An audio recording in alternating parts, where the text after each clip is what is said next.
My name is Bond. James Bond.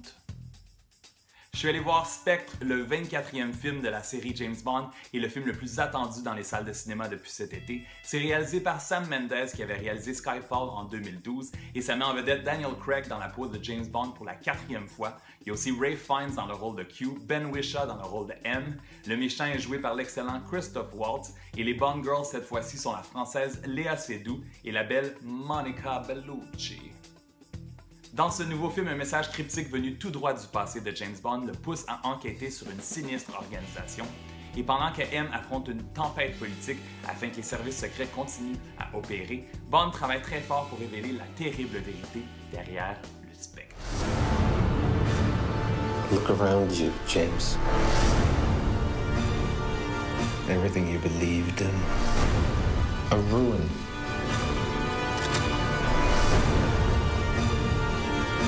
Why did you come?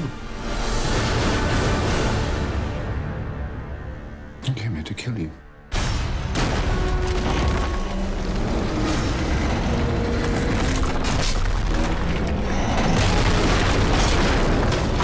Vous allez voir que Spectre démarre en force à Mexico City durant le jour des morts. C'est magnifique et spectaculaire. Et ensuite, on a le droit à la fameuse scène de générique d'ouverture qui est magnifique avec la chanson de l'excellent Sam Smith, Writings on the Wall, qui est malheureusement pas aussi bonne que Skyfall d'Adele avec un refrain moins accrocheur.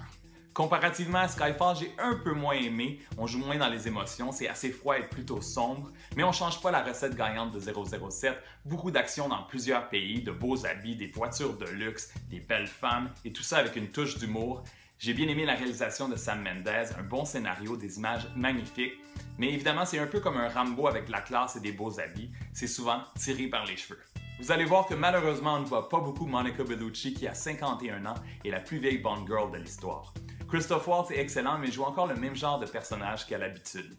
Ce film vient un peu faire la boucle des 4 films dans lesquels Daniel Craig a tenu la vedette et même si son contrat indique 5 films, après 9 ans et à 47 ans, ça se peut que ce soit son dernier. C'est un divertissement à voir sur écran géant au cinéma, c'est certain. Le film bat déjà des records au box-office en Angleterre et viendra détrôner The Martian en Amérique et au Québec, qui est au sommet du box-office depuis plus d'1 mois.